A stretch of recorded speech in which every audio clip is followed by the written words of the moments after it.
प्यारे बच्चों, नमस्ते, कैसे हैं आप सभी? उम्मीद है कि आप सभी ठीक होंगे।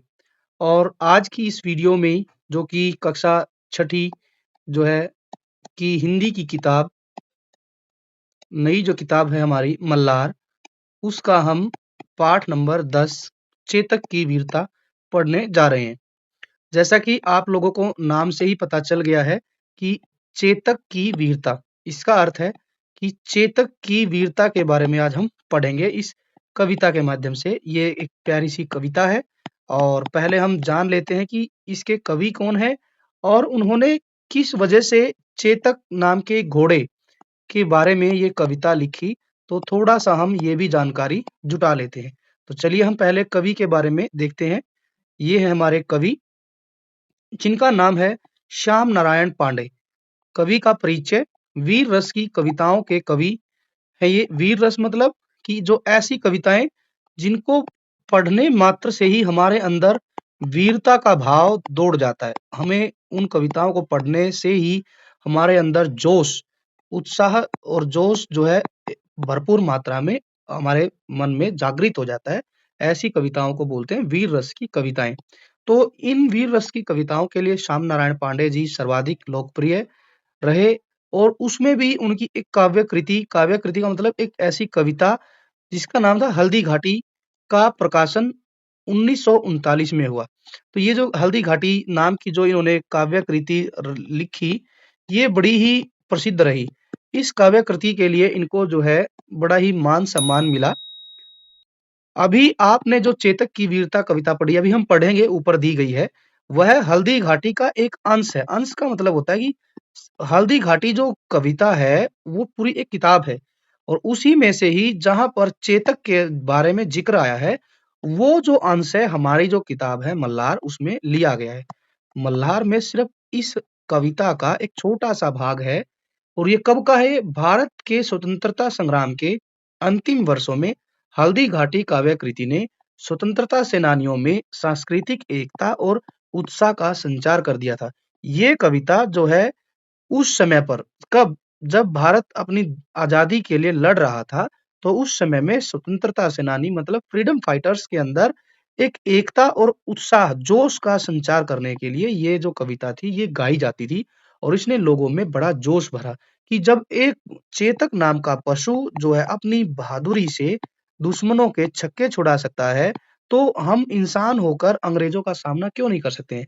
हम डटकर उनका सामना करेंगे और हम जो है अपनी बात से उन रखेंगे और अपनी जो वीरता है उसका हम लोहा मनवाएँगे। ये कुछ ऐसे भाव इस कविता में दिए गए हैं। अब हमने कविता को पढ़ना है, चलिए अब हम सीधा कविता की ओर बढ़ते हैं। तो अब ये है हमारी कविता, कविता नंबर 11, चेतक की वीरता। अब बच्चों मुख्य रूप से चेतक की वीरता जो कविता है, इसमें हिंदी कवि श्याम नारायण पांडे जी ने चेतक की वीरता, चेतक की बहादुरी, चेतक के बल, चेतक इतना निडर था कि वो कभी दुश्मनों से डरा तक नहीं और चेतक के महान पराक्रम के बारे में इस कविता में वर्णन किया गया है। ठीक है? कि वह किस प्रकार से युद्ध के मैदान में दुश्मनों के लिए जो है एक पशु नहीं, बल्कि वो एक योद्धा, एक सिपाही के रूप में लड़ा था। वह सिर्फ पशु नहीं था, बल्कि वह एक योद्धा था, एक साहसी सैनिक की तरह से जो है युद्ध के मैदान में उसने महाराणा प्रताप की जो है सहायता की थी। तो चलिए अब हम इस कविता को पढ़ते हैं, समझते हैं इसका अर्थ क्या दिया गया है। प्यारे बच्चों चलिए पढ़ेंगे मेरे साथ-साथ आप भी। रण बीच चौकड़ी भर-भर कर, ये थोड़ी-सी कविता जो है वीर रस की कविता है, थोड़ी क्या सारी है। तो इस कविता को पढ़ने के लिए हमारे अंदर खुद में जोश होना चाहिए, जोश के साथ पढ़नी है। रण बीच चौकड़ी भर-भर कर चेतक बन गया निराला था, राणा प्रताप के घोड़े से पड़ गया हवा का पाला था। अब इसका मतलब क्या है, यहाँ से हम पढ़ते हैं, समझते हैं क्या मतलब है इसका।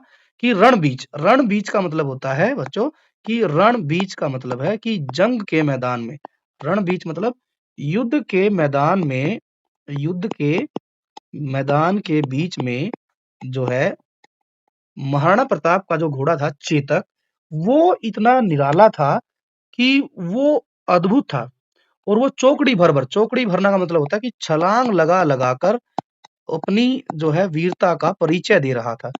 और जो युद्ध के मैदान में राणा प्रताप के घोड़े का पड़ गया हवा से पाला था, इसका अर्थ है कि वो युद्ध के मैदान में ऐसा लग रहा था कि जैसे वो हवा से भी तेज दौड़ रहा हो। जिस तरीके से हवा चलती थी, तो घोड़ा उससे पहले ही सवार तक पहुँच जाता था और जो है सवार को लेकर वो हवा से आगे दौड़ता था और जब दोनों ऐसे जाते थे, तो ऐसा लगता था कि जैसे राणा प्रताप के घोड़े का हवा के साथ में कोई प्रतियोगिता हो रही है। कोई जो है पाला पड़ना का मतलब होता है कि प्रतियोगिता या मतलब कॉम्पिटिशन क्या होना? कॉम्पिटिशन हो जाता हो, ऐसा लगता था। जैसे आप लोग भी कभी-कभार ऐसा दोस्तों के साथ कॉम्पिटिशन करते हैं दौड़ लगाने का, तो वही बात यहाँ कही गई है कि राणा प्रताप का घोड़ा इतना तेज़ दौड़ता था कि जैसे वो हवा से बातें करता हो। हवा से बातें करने का मतलब बहुत तेज़ दौड़ना। तो इसका अर्थ ये हो जाएगा कि हवा से पाला पड़ गया मतलब कि हवा के साथ युद्ध के मैदान में उसकी प्रतियोगिता होती थी। अब आगे क्या लिखा गया है? गिरता न कभी चेतक तन पर राणा प्रताप का कोड़ा था। अब कोड़ा जो होता है जो सवार होता है घुड़सवार उसके हाथ में एक हंटर होता है और यहाँ लिखा गया है कि राणा प्रताप का कोड़ा कभी उसके चेतक के तन पर नहीं गिरा। तन का मतलब है शरीर। तन का मतलब क्या होता है बच्चों? शरीर होता है मेरे प्यारे बच्चों। तो यहाँ लिखा है कि राणा प्रताप जो है का जो घोड़ा था, उसके ऊपर कभी चेतक का कोड़ा गिरा भी नहीं। जो हंटर है, वो कभी नहीं गिरा। उससे पहले ही वो क्या करता, वह दौड़ रहा अरिमस्तक पर या आसमान पर घोड़ा था।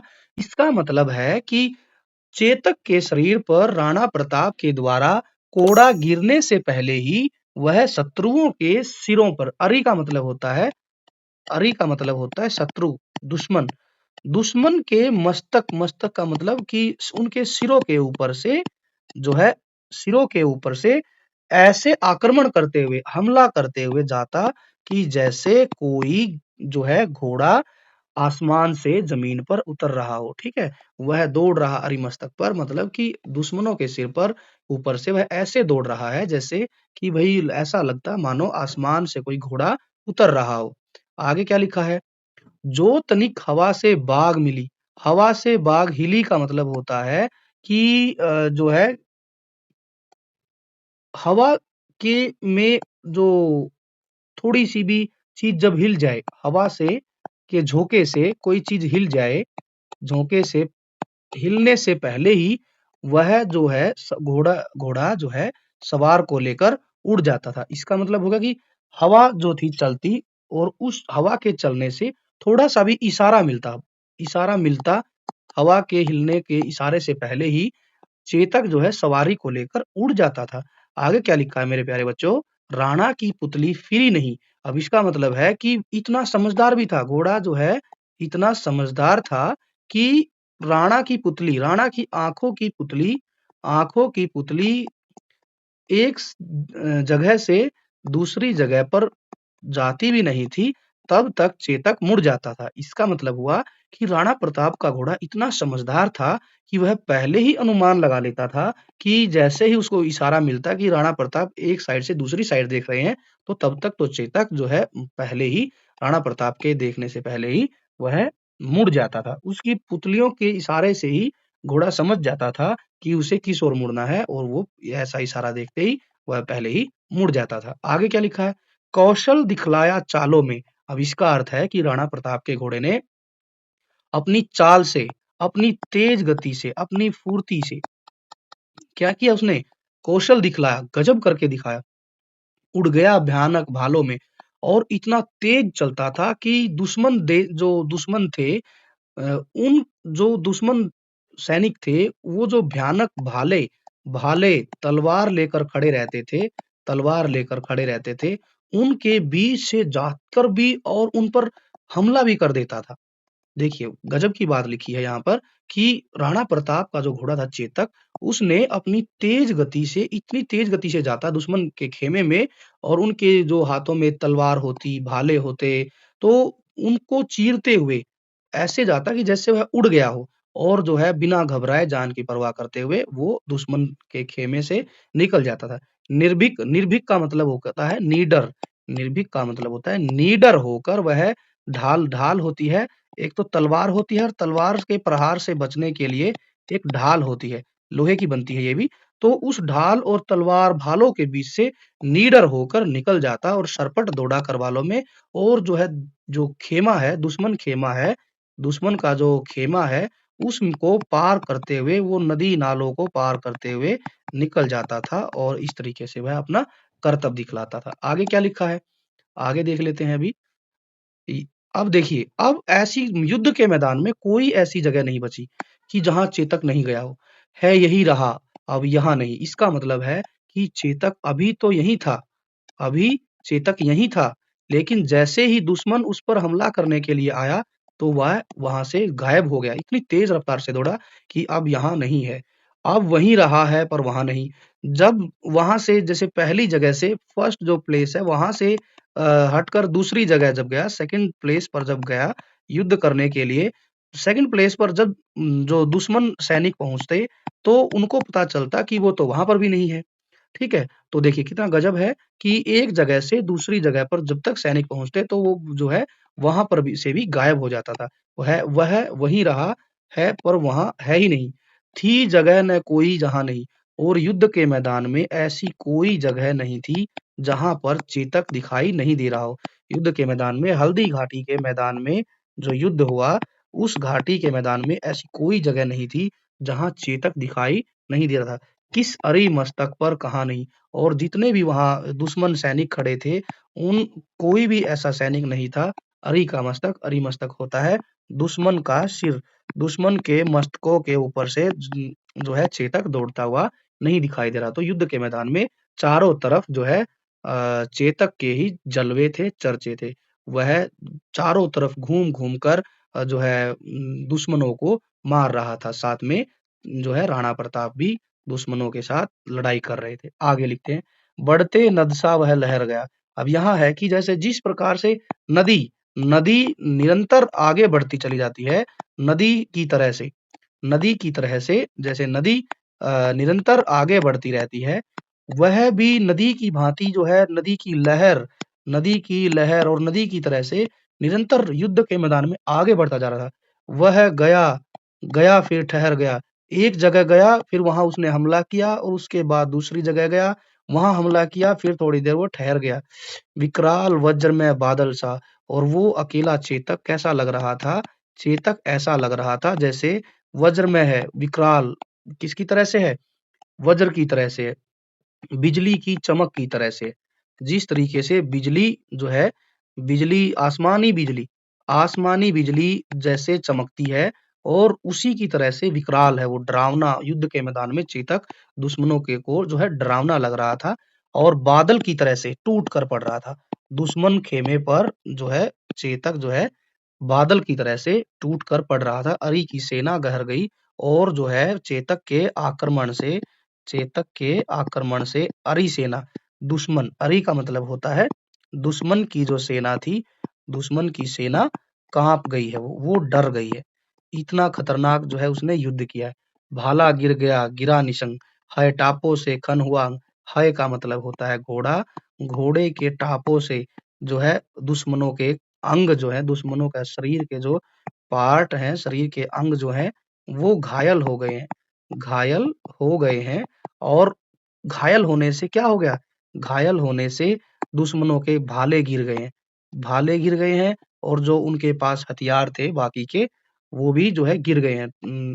तलवार हो गई, ढाल हो गई, वो सब गिर गए। और क्या हुआ है? बैरी समाज रह गया दंग। बैरी समाज का मतलब क्या है? दुश्मन का खेमा। दुश्मन समाज जो है, वो चेतक की रफ्तार और चेतक के हमलों को देखकर दंग रह गया, घोड़े का ऐसा देख रंग। और जो है, जो चेतक था, चेतक का विकराल रंग देखकर, जो है विकराल रूप देखकर, वो सब जो है क्या हो गए?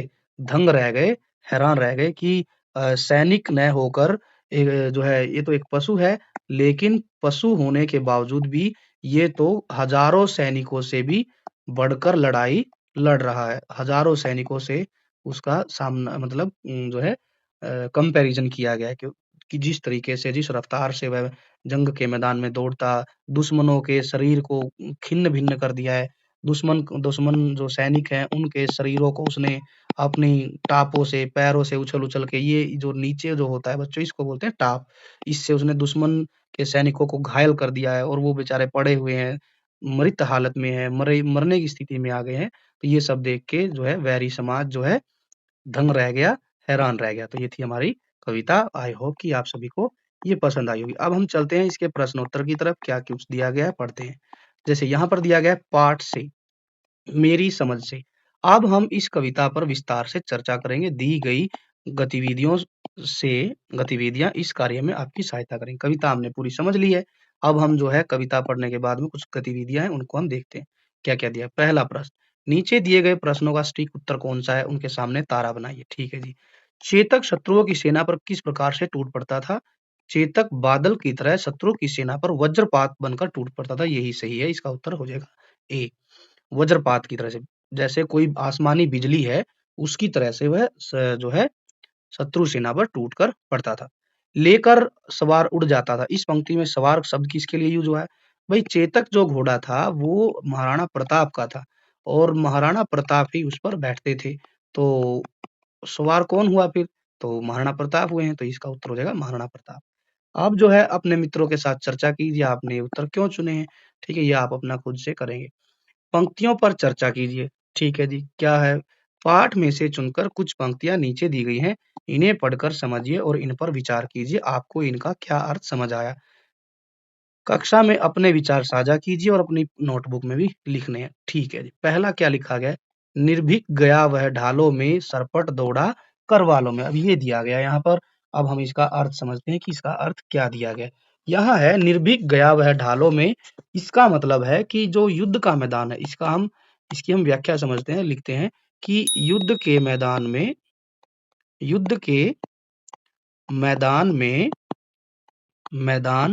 में चेतक निडर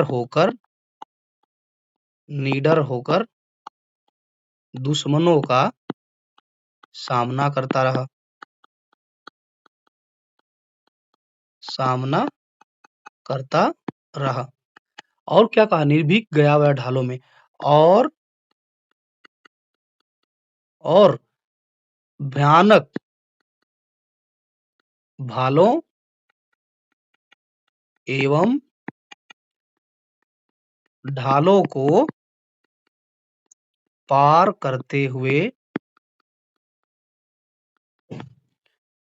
शत्रु सेना पर हमला किया। और क्या किया? और सरपट दौड़ा करवालों में, और हमला किया। इसके बाद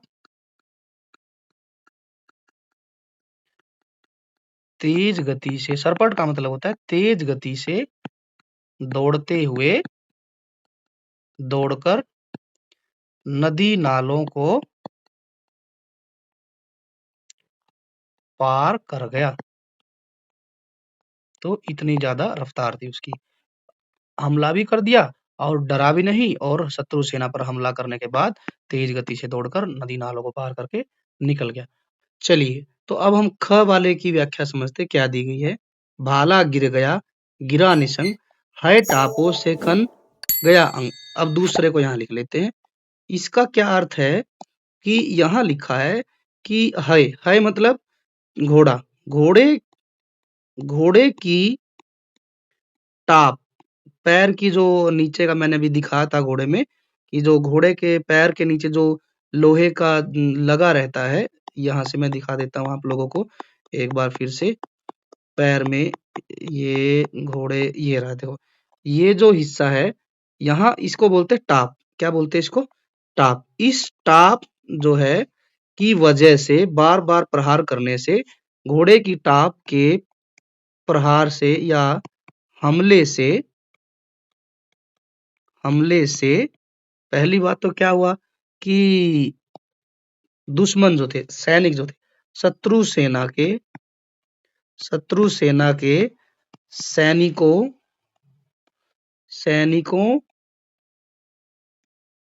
के शरीर के अंग जख्मी हो गए, जख्मी हो गए। और क्या हुआ? जब उसने प्रहार किया तो भाला गिर गया। उनके हाथों से उनके हाथों से भाला गिर गया। भाला, भाला या भाले और गिरा निशंग। निशंग मतलब होता है कि तलवार। भाले और जो तलवार है या फिर उनके पास जो धनुष बाण है, तरकस है, वो सब जो है गिर गए। तरकस हो गया और जो बाण है वो सब उनके जमीन पर गिर गए। जमीन पर गिर गए। तो ये हमने इसकी दूसरे की व्याख्या समझ ली। दोबारा देखते हैं। भाला गिर गया, गिरा निशंक कि जो घोड़े की टाप के प्रहार से उनके हाथों से भाले, तलवार, तरकस जमीन पर गिर गए और हमले से शत्रु सेना के सैनिकों के जो शरीर था, सैनिकों का शरीर, ठीक है, सैनिकों का शरीर, उसके अंग जो है जख्मी हो गए, बुरी तरह से वे घायल हो गए थे। तो इस तरीके से हम लिख सकते हैं, घोड़े के टाप की प्रहार से हमले से शत्रु सेना के सैनिकों के शरीर जख्मी हो गए और उनके हाथों से भाले, तलवार जो भी था, जो लड़ने की चीजें थी वो जमीन पर गिर गई। अब यहाँ पर दिया गया है मिलान करना है। चलिए क्या है? पंक्तियां हैं और उनका भावार्थ मिलान करना है। पहला दिया गया पंक्ति, राणा प्रताप के घोड़े से पड़ गया हवा का पाला था। तो इसको हम मैच करेंगे दूसरे वाले के साथ। हवा से भी तेज दौड़ने वाला चेतक ऐसे दौड़ लगा रहा था मानो हवा और चेतक के बीच में प्रतियोगिता हो रही हो, कोई कंपटीशन हो रहा हो। वह दौड़ रहा अरि मस्तक पर या आसमान पर घोड़ा था और वह ऐसे दौड़ लगा रहा था शत्रुओं के सेना के बीच में से कि जैसे जो है आसमान से कोई घोड़ा उतर रहा हो। तो यहाँ लिख देंगे हम, तीसरे वाले के साथ मैच करेंगे। शत्रुओं के सिर के ऊपर से होता हुआ एक छोर से दूसरे छोर पर ऐसे दौड़ रहा था घोड़ा जैसे आसमान में दौड़ लगा रहा हो। आगे क्या दिया गया है? जो तनिक हवा से बाग मिली लेकर सवार को उड़ जाता था। तो यहाँ बाग मिलना का मतलब है कि उसकी फुर्ती के बारे में बताया गया है। ठीक है, तो चौथे वाले के साथ मिलाएंगे इसको। चेतक की फुर्ती ऐसी थी कि लगाम के थोड़ा सा हिलते ही, ठीक है, जैसे ही उसकी लगाम हिलती, बाग हिलती, लगाम लगाम थोड़ी-सी भी हिलती तो वह एकदम तेज गति से दौड़कर सवार को लेकर उड़ जाता था। राणा की पुतली फिरी नहीं तब तक चेतक मुड़ जाता था। कि इसका मतलब है कि जब तक राणा की निगाह एक साइड से दूसरी साइड जाती, तब तक घोड़ा इतना समझदार था कि वो पहले ही मुड़ जाता था। बच्चों यहाँ मैच करेंगे हम 5वें वाले के साथ। मेरे प्यारे बच्चों, वह राणा की पूरी निगाह मुड़ने से पहले ही उस ओर मुड़ जाता था, अर्थात वह भाव को समझ जाता था कि किस ओर मुड़ना है। तो ये हम इसको 5वें के साथ मिलाएँगे। अगला है प्यारे बच्चों, विकराल वज्र में बादल सा अरि की सेना पर टूट पड़ा। यहाँ लिखा है कि शत्रु की सेना पर भयानक वज्र में बादल, जैसे जिस समय बादल छाए रहते हैं और उस समय बिजली भी कड़कती है, तो इसी तरीके से शत्रु की सेना पर टूटता और शत्रुओं का नाश कर देता था। ये था बच्चों, हमने सभी को इनको मिला दिया। चलिए आगे बढ़ते हैं प्यारे बच्चों। क्या दिया गया है? अब बात है शीर्षक। शीर्षक क्या दिया गया है बच्चों?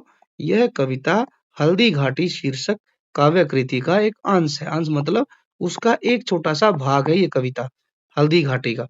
यहाँ इसका शीर्षक चेतक की वीरता दिया गया है, क्योंकि भाई चेतक की वीरता के बारे में ही इस पूरे अंश में वर्णन किया गया है। आप इसे क्या शीर्षक देना चाहोगे और क्यों? तो इसकी जगह हम ये भी लिख सकते हैं कि बहादुर चेतक। बहादुर चेतक क्यों लिखेंगे? क्योंकि क्योंकि चेतक ने अपनी बहादुरी से अपनी बहादुरी और समझदारी से और समझदारी से क्या किया? समझदारी से शत्रु सेना शत्रु सेना को क्या किया? बहुत परेशान किया। सिर्फ परेशान ही नहीं किया, बल्कि शत्रुओं को मार भी गिराया था। तो इस तरीके से हम लिख देंगे कि बहादुर बहादुर चेतक। कविता की रचना। चेतक बन गया निराला था, पड़ गया हवा को पाला था। अब यहाँ पर अंडरलाइन किया है निराला। और पाला, इन दोनों शब्दों को देखते हैं तो हम पाएंगे कि इनके दोनों में एक समानता है दोनों शब्दों में, कि इनकी जो शब्दों का जो अंत है वो समान तुकबंदी से हो रहा है। समान तुकबंदी, और समान तुकबंदी को हम इंग्लिश में बच्चों राइमिंग वर्ड बोलते हैं। राइमिंग, राइम बन रही है कुछ, राइम समान तुक है। जैसे कोड़ा घोड़ा, यहाँ पर भी अड़ा आ गया और यहाँ पर भी अड़ा आ गया, तो ये राइमिंग वर्ड बन गई। ऐसे ही शब्द हमने कविता में से ढूंढने हैं। क्या लिखा गया है? रेखांकित शब्दों पर ध्यान दीजिए, ये शब्द बोलने लिखने में थोड़े मिलते जुलते हैं। इस तरह की तुकांत शैली प्राय कविता में आती है। कभी कभी कविता अतुकांत भी होती है। इस कविता में आए तुकांत शब्दों की आप सूची बनाएं। अब जैसे यहाँ दिया गया है निराला, निराला, और इसके बाद में पाला, घोड़ा, और एक शब्द आया है यहाँ पर कोड़ा। ऐसे ही शब्दों की तरह से आप जो है और शब्द भी लिखेंगे, जैसे ढालों, ढालों, करवालों, ये राइमिंग शब्द हो जाएंगे, तुकबंदी वाले शब्द हो जाएंगे। आपने भी ऐसे ही शब्दों को ढूंढना है कविता में से और जो है अपनी नोटबुक में लिख देना है। ये आप बच्चे सब जो है खुद से काम करेंगे। शब्द के भीतर शब्द, जैसे क्या दिया गया है? आसमान, आसमान या आसमान का घोड़ा था। आसमान शब्द के भीतर अनेक शब्द छिपे हैं, जैसे कैसे कह सकते हैं हम, आसमान में एक शब्द बन गया समान, एक शब्द बन गया मान, एक शब्द जो है बन गया है आन। ठीक है, तो इस तरीके से जो है कई सारे शब्द बन जाते हैं, जैसे आस बन गया, समान, मान, सम बन गया, आन बन गया, नस आदि। अब इसी प्रकार कविता में से कोई ऐसे शब्द ढूंढो जिससे कि आप भी उनके भीतर से शब्द बना सकते हैं। तो इसके लिए हमें कविता पर वापस जाना पड़ेगा। हम वहीं पर कुछ ऐसे शब्द जो है खुद से बनाएंगे। तो चलिए, यहाँ पर कविता में हमने कुछ ऐसे शब्द लिखे हैं जिनसे हम कुछ और नए शब्द बना सकते हैं, जैसे बादल। बादल में एक शब्द हम बना सकते हैं बाल, बाल बन गया। एक शब्द बन जाएगा दल, दल का मतलब होता है समूह। चौकड़ी, चौकड़ी में एक शब्द बन गया हमारा चौड़ी और दूसरा शब्द बन गया हमारा कड़ी। अगला जो शब्द है वो है मस्तक, मस्तक में शब्द बन गया मस्त और जो है एक शब्द बन गया है तक। सवार में भी ऐसे ही हम शब्द बना सकते हैं, एक शब्द इससे बन गया वार, और इसके अलावा हम रस भी लिख सकते हैं। विकराल में हम जो है एक शब्द बना सकते हैं हम कल और एक शब्द हमारा बन जाएगा कराल। ठीक है, इस तरीके से हम कई सारे शब्दों को हम बना सकते हैं। अब हम वापस चलते हैं प्रश्न उत्तर में क्या दिया गया है। चलिए, अब क्या दिया गया पाठ से आगे, आपकी बात। जो तनिक हवा से बाग हिली, मतलब कि लगाम, डोर, बाग मतलब लगाम, या फिर जो सवार के हाथ में लगाम होती है, डोर होती है, वो हिली नहीं, लेकर सवार उड़ जाता था। हवा से लगाम हिली और घोड़ा भाग चला। कविता को प्रभावशाली बनाने में इस तरह के प्रयोग काम आते हैं।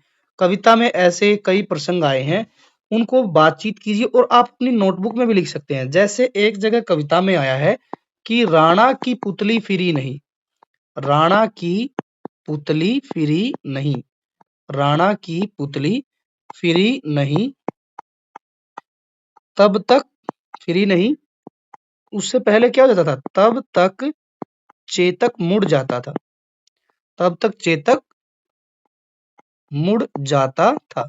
तो ये प्रभावी, कविता को जो है प्रभाव देने के लिए, इफेक्टिव बनाने के लिए कवि ने लिखा है। ये हो नहीं सकता, संभव नहीं है कि एक जानवर है वो, लेकिन उसको विशेषता दी गई है। क्या विशेषता दी गई है? कि वो आंखों के इशारे को देख के ही समझ जाता था, और जैसे ही राणा की आंखों की पुतली मुड़ती तो उससे पहले ही चेतक जो है वो भी मुड़ जाता है। एक जगह और आया है वर्णन कि कौशल दिखलाया चालों से। कविता में लिखा है कौशल दिखलाया चालों से, कौशल दिखलाया चालों से, कौशल दिखलाया चालों से, और उड़ गया भयानक भालों से, भालों में, उड़ गया भयानक भालों में। तो इस तरीके से कवि ने कविता में अनेक जगह इस तरीके से कविता को प्रभावी बनाने के लिए प्रयोग किया। तीसरा भी एक लिख सकते हैं, जैसे वहाँ कविता में आया था कि अभी यहाँ था, अभी यहाँ था, अब है ना? अभी यहाँ था, तो अब वहाँ नहीं, तो इस तरीके से भी कुछ लिखा है कविता में, तो आप उसको भी आप अपनी कॉपी में नोट करके लिख सकते हैं। प्रश्न अगला है, कहीं भी किसी तरह का युद्ध होना चाहिए, आपस में बातचीत कीजिए। बच्चों, यहाँ लिखा है युद्ध होना चाहिए, नहीं होना चाहिए, नहीं होना चाहिए, बिल्कुल है। हाँ, इसमें हम लिखेंगे हाँ, कहीं भी किसी तरह का युद्ध या भयंकर लड़ाई नहीं होनी चाहिए। क्यों नहीं होनी चाहिए? कारण भी देना है बच्चों, हमने समझाना है। क्योंकि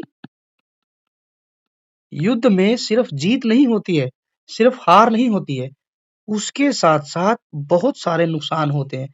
क्योंकि युद्ध में जान माल की हानि होती है, हानि होती है। ठीक है? भयंकर भयंकर विनाश होता है, युद्ध में भयंकर विनाश होता है। जैसे हम देखें कि आज विश्व में कई देश जो है युद्ध की स्थिति से लड़ रहे हैं। विश्व भर में कई देश युद्ध की चपेट में हैं। अब युद्ध की चपेट में होने से बच्चों सिर्फ जीत हार नहीं हो रही है, जीत हार मायने नहीं रख रही है, वहां पर बच्चों पूरी मानव सभ्यता खतरे में है। लोग भूखे मर रहे हैं, सामान महंगे हो गए हैं, लोगों को खाने पीने तक का सामान नहीं मिल रहा है, जीवन जीने की आवश्यक वस्तुएं खत्म हो गई हैं। लेकिन कुछ लोगों की जिद्दोजहद के कारण फिर भी लोग जो है युद्ध करते हैं, तो ये नहीं होने चाहिए। युद्ध से किसी का फायदा होने वाला नहीं है। आगे बढ़ते हैं, आगे क्या दिया गया है चलिए आगे समझते हैं। कुछ समानार्थी शब्द है, कुछ शब्द समान अर्थ वाले होते हैं, समान अर्थ वाले शब्दों को बोलते हैं समानार्थी शब्द। जैसे है, अश्व और घोड़ा, ये दोनों घोड़े के ही पर्यायवाची हैं, अश्व भी और है भी। इसके अलावा एक शब्द और होता है तुरंग, तुरंग भी बोलते हैं, इन्हें समानार्थी शब्द कहते हैं। यहाँ दिए गए शब्दों से उस शब्द पर घेरा बनाइए जो समानार्थी न हो। तो चलिए पहले नंबर पे जो दिया गया है यहाँ पर है हवा। हवा के समानार्थी जो नहीं है उन पे हमने गोला लगाना है। तो पहला है अनल, पवन, बयार। अब यहाँ पर हवा के पर्यायवाची जो होते हैं, पवन भी होता है, वायु भी शब्द पर्यायवाची है, समीर, बयार। अब ये सब जो है पर्यायवाची है हवा के। तो कौन सा नहीं है? अनल। अनल जो बोलते हैं वो आग को बोलते हैं। अनल जो पर्यायवाची है वो आग का है, इसलिए इस पे हम गोला लगा दें। रण, रण मतलब युद्ध की जो भूमि है उसको बोलते हैं। ये वाला गलत है क्योंकि तुरंग जो होता है वो घोड़े को बोलते हैं। आसमान के पर्यायवाची आकाश, गगन। नभचर जो है उस पे गोला लगा दें क्योंकि नभचर जो है ये आसमान का पर्यायवाची नहीं। नद, नद जो है नदी को बोलते हैं, सरिता, तटीनी। तो ये दोनों जो है नहीं होंगे, ये दो पर्यायवाची हैं, तो नाद हमारा गलत। करवाल तलवार को बोलते हैं, अस्सी को बोलते हैं, ढाल को हम सर्कल कर देंगे। अब कुछ पहेलियां हैं, बूझो तो जाने पहेली। तीन अक्षर का मेरा नाम, उल्टा सीधा एक समान, दिन में जगता रात में सोता यही मेरी पहचान। तो तीन अक्षर का नाम है तो वो हो जाएगा जलज। ठीक है, दिन में जगता, दिन में जगता रात में सोता, जलज मतलब होता है कमल। कमल जो है दिन में खिलता है, रात में बंद हो जाता है। और इसमें तीन अक्षर का नाम है, उल्टा सीधा एक समान, दोनों तरफ से कर लो तो एक जैसा हो जाएगा। एक पक्षी ऐसा अलबेला, बिना पंख उड़ रहा अकेला, बांध गले में लंबी डोर, पकड़ रहा अंबर की छोर। तो इसको हम बोलेंगे पतंग। पतंग जो होता है पक्षी ऐसा अलबेला, बिना पंख लेकिन उड़ता रहता है, बांध लंबी गले में डोर बांध लेता है और पकड़ रहा अंबर का छोर, पतंग। रात में हूँ दिन में नहीं, दिए के नीचे हूँ ऊपर नहीं, बोलो बोलो मैं हूँ कौन। तो अंधेरे के बारे में यहाँ पर बात की गई है। रात में हूँ दिन में नहीं होता, दिन में तो रोशनी होती है, दिए के नीचे अंधेरा होता है, एक कहावत भी है दिए तले अंधेरा, तो यहाँ पर अंधेरे का जिक्र। मुझ में समाया फल फूल और मिठाई, सबके मुंह में आया पानी मेरे भाई। तो ऐसी मिठाई बतानी है जो फल भी, जिसमें फल भी आता है, फूल भी, मिठाई भी। तो वो ऐसी जो मिठाई है वो है गुलाब और जामुन, गुलाब जामुन। तो हम यहाँ पर गुलाब जामुन लिख देंगे। गुलाब जो है फूल है, जामुन फल भी है और दोनों को मिला दो मिठाई। सड़क है पर गाड़ी नहीं, जंगल है पर पेड़ नहीं, शहर है पर घर नहीं, समंदर है पर पानी नहीं। तो इसका आप खुद से ढूँढ कर लिखेंगे। चलिए, अभी आप खुद से खोजबीन के लिए खुद से आप ढूँढेंगे। महाराणा प्रताप कौन थे? इंटरनेट या पुस्तकालय से जानकारी प्राप्त करेंगे। इस कविता में चेतक एक घोड़ा है। पशु-पक्षियों पर आधारित 5 रचनाओं को खोजिए और उसे अपनी जो है कक्षा में दीवार पर पत्रिका के रूप में लगाइए। तो ये आप अपना खुद से गतिविधि करेंगे अपने दोस्तों के साथ मिलके। ऐसे ही आप जो है जिस तरीके से चेतक के बारे में ज़िक्र है, 5 पशु पक या पक्षी हो कोई, उनकी कविता को आप लगाएँगे। तो चलिए ये थी हमारी कविता। आई होप कि आप सभी को ये समझ आया होगा और आप जो है यदि आपको ये वीडियो अच्छी लगी है, useful for you then please like the video and also share with your friends as much as possible और एजुकेशन फर्स्ट ऑफिशियल को आप जो है ज़रूर सब्सक्राइब करें। Subscribe to education first official for more videos और कमेंट करना भी ना भूलें, आप कमेंट ज़रूर करें और आप जो है हमसे इंस्टाग्राम इंस्टाग्राम पर भी जुड़ सकते हैं और इसके अलावा आप व्हाट्सएप चैनल पर भी जो है हमसे जुड़ सकते हैं। वहाँ से आपको हर एक चीज़ का जो है पीडीएफ मिलता रहेगा समय-समय पर और अब हम मिलेंगे नेक्स्ट वीडियो में। तब तक के लिए देखते रहिए education first official YouTube channel. Thank you, bye bye, take care.